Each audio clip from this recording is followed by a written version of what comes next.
Hey everyone, Mitch coming in from the Commander Score Studio. Welcome to the show.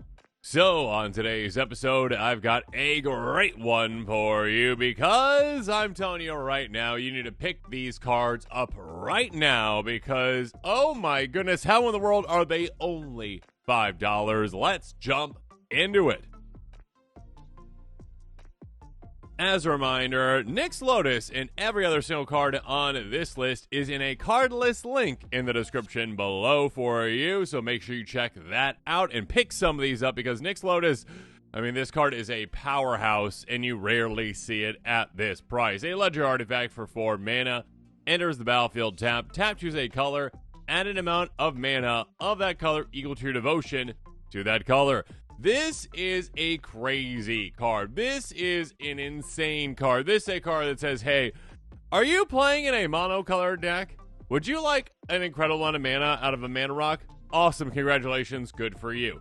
There's a reason why this comes into play, Tap. There's a reason why they've got to slow this one down because, yeah, it's basically Nikto's Shrine to Nyx, but basically on a mana rock. So, this, again, can go into any deck out there. It doesn't just have to be monocolor, I should say. If you've got a predominant color that is going to be in play, if you've got a, say, 2-color deck, maybe even pushing it at a 3-color deck that really focuses on a specific color and get a lot of that in play, this can very easily, on the next turn when it untaps, tap for 5, 6, 7 plus mana, double up, maybe even triple up your mana for the next turn. It's absolutely incredible.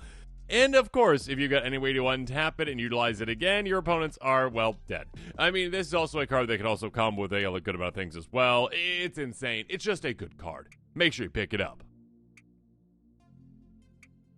You're not ready for this next one, though, because this one is incredibly adorable. Look, we made a little, banner, I guess. I don't know. They're cute little mice, just yeah, cool, good for you. Look how friendly we are. All right, awesome. Anyways, they're about to destroy you. All right, artifact for 5. As this artifact enters, she's a creature type. This artifact enters with a fellowship counter on it for each creature you control the chosen type. Creature you control the chosen type get +1 for each fellowship counter on this artifact. Here's the thing.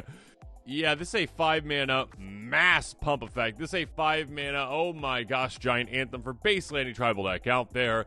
I guess if your tribal deck doesn't go wide for some reason, at all, you barely get any of those creatures in play, then no. But any other one, okay? Even than just this example from this art, ready? Okay, these mice, or you got 5 mice in play. Let's say they're all 1/1s because they're tiny little mice, okay? You play Banner of Kinship. All of a sudden, these are 6/6 powerhouses they're going to go destroy. Obviously destroy their tiny little homes right there, but destroy your opponents as well. Keep in mind, obviously, that this is an artifact that you can also potentially reset if you end up getting more creatures in play and you've got any kind of a blink effect for this. Or, yeah, if you've got proliferate type effects, you can obviously get even more counters on this to pump the creatures even further. So yeah, this is a mass pump effect for a lot of tribal decks out there. Pick it up. Okay, and the final artifact that I'm bringing up on this episode is Noetic Scales. Now, you may have never seen this card. It is an insane card from all the way back in 1998, a card that maybe is lost and forgotten to some, but is a terror to others. An artifact for 4 mana. During each player's upkeep, return to their owner's hand each creature they control with power greater than the number of cards in their hand. That's absolutely insane. This is a way to control the board in a different way. Now, I will say, if you are playing a discard deck, this is just an absolutely gross card that's hey, you got no cards in your hand and no creatures in play. And then you get creatures in play, then you just don't get them. Yeah, this is a disgusting way to do that in a discard deck. But outside of a discard deck, in just a normal type strategy, you're trying to control the board a little bit, you can really say, all right, let's limit the power levels out there, okay? Let's limit things. Let's slow things down. If you've got big creatures in play, they're going to be bounced back, essentially. Let's keep the creatures medium-sized to small, all right? Those I can handle. So this is a card that is, again, it affects everyone, including you, too. You're not in a creature-heavy strategy, though. If you're in a more control strategy, it's not really going to affect you at all.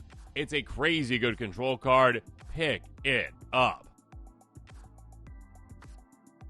Moving on, a card that is so good that its predecessor is still banned. That'd be Biorhythm. Shaman of the Forgotten Ways, a 2/3 human shaman for 3 mana. In green, tap at 2 mana, any combination of colors to your mana pool. Cool. Spend this mana to cast creature spells. Cool. Formidable for 11 mana. That might seem like a lot, but again, you're in green, you're fine. Each player's life total becomes the number of creatures they control. Activate this ability only if creatures you control have total power 8 or greater. Yeah, you're gonna get there. You're in a green deck. This is, again, an effect that is literally banned. There is a card, Biorhythm, that is a sorcery that does this, and it is banned. Yes, you have to, like, work to get creatures into play with this. Sure, but, like, you're only probably going to really activate this anyways if you've got creatures in play to, like, make sure that you don't just take yourself out, really, with this. That being said, this is obviously not a useless card at all early on in the game. Of course, this is a very solid ramp effect. This is, all right, fixing my mana. This is tapping early for my mana. Basically, again, like on turn, let's say you just play this on curve, all right, turn 3, next turn 4, play a land, and I've got 6 mana for a creature. Cool, good for me. Awesome, amazing. And also fix your mana with that too. And of course, again, the game-ending effect is just insane. If you're playing against players out there that don't have creatures in play, they're going to be gone. It's a very good card. Again, basically a banned effect that is legal on this card. Pick it up. Next up, one of the scariest cards in definitely like an Dragon type deck, Hellkite Courser. My goodness, when this comes into play, you're like, oh, okay, that's probably the game already, and it's probably turn 4. A 6/5 dragon with flying for 6 mana, but again, for Dragon, it's 5. When it enters the battlefield, you may put a commander you own for the command zone on the battlefield. It gains haste, turn the command zone, begin next end step. This is gross. This is disgusting. This is amazing. This is, hey, cheat your commander into play. Why not? Okay, swing with it right away, too. Okay, again, so if you have, again, like, let's say an Dragon type commander, which is a very expensive commander, one that costs, I think, what, 9 mana or something like that? And then you get into play, and it's got, let's say, an attack trigger, and it's also hitting for an absurd amount. Yeah, again, you're going to be doing a lot of damage with it, but also you get that massive attack trigger, and then that can just go crazy. Of course, there's also ways to, like, again, you cheated your commander into play. Oh, no, it's going to get bounced back to the command zone. Oh, darn. Oh, wait, how about actually, if I blink it, that stops that from happening? If I can end the turn with like an Obeka type effect, that stops it, or Sundial the Infinite. There's ways around that, or maybe I can clone my commander. There are ways to basically go, you know what, let's just keep the cheating into play and keeping it into play happening. So this is an absolutely insane card. There are very few things, if any, that really do what this does. I mean, there's barely any ways to cheat your commander out of the command zone, but yeah, cheating it directly into play is unheard of. Pick it up. And the last creature I'm going to be bringing up is Nirkana Revenant. Yeah, again, when it comes to ramp, mono green is, I mean, the best out of all 5 colors. It is.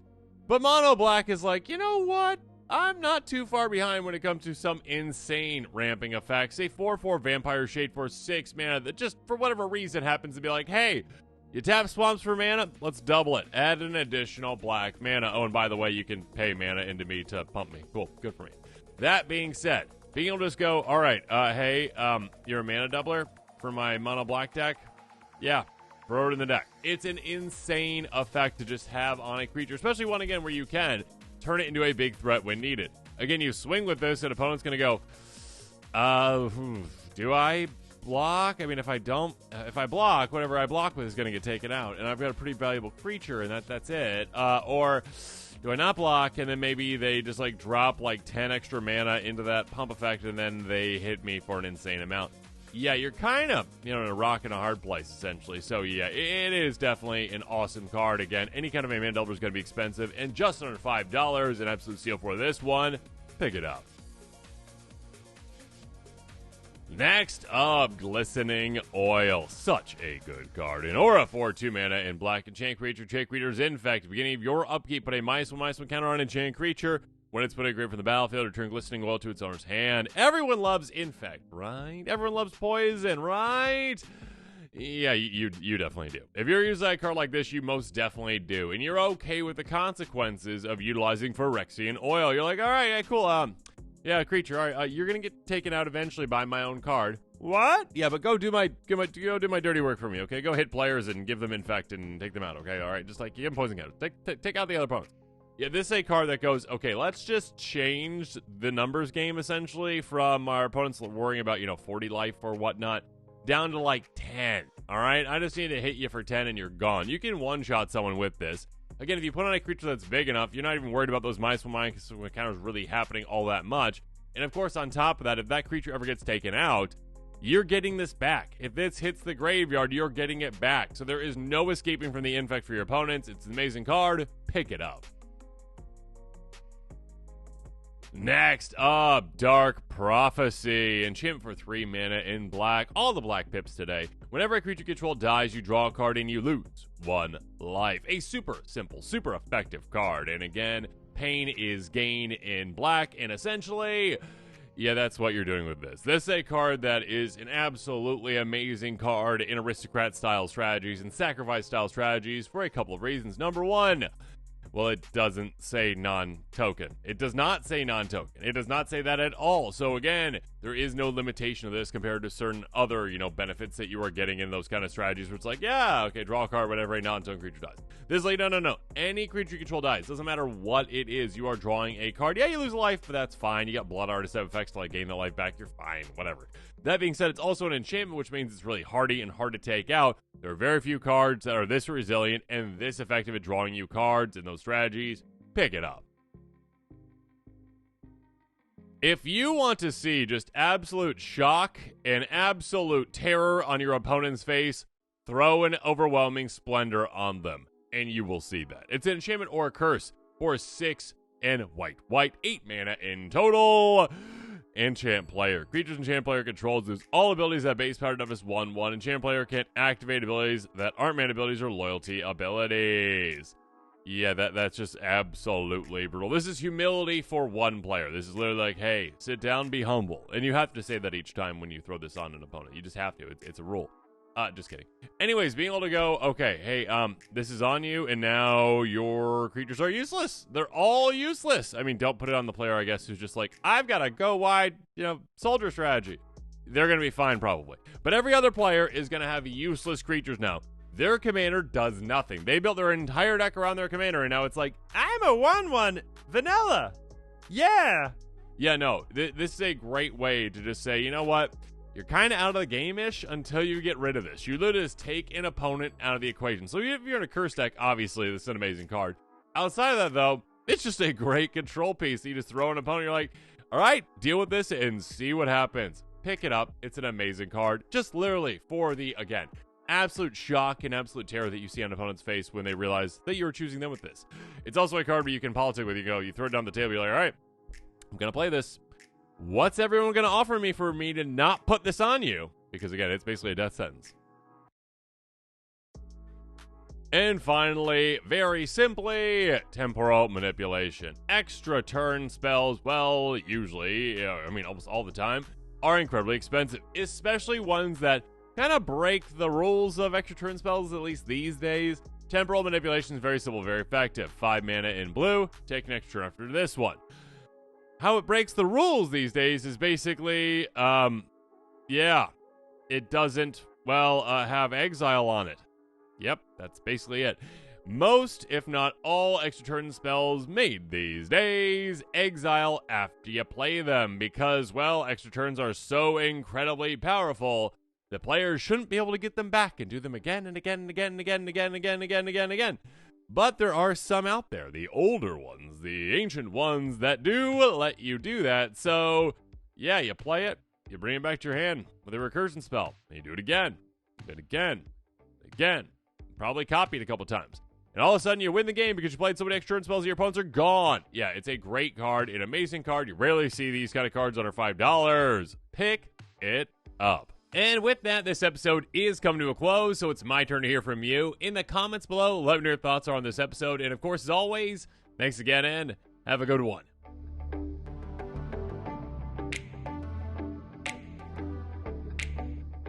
This show and episodes like this one are possible thanks to viewers like you. If you're looking for an easy way to help support this show, make sure that you like, share, and subscribe. Also, hit that bell notification icon so you don't miss any new episodes. You can also go check out our playmats and other merchandise at thecommandersquarters.com. Another easy way to support this show is with our TCG player affiliate links. So whether you're buying a deck or individual cards, you can use this general link right here or one in the description. And the final way that you can support this show is by supporting us directly by becoming a patron. There are many benefits to being a patron, and I truly couldn't do this without all of their support.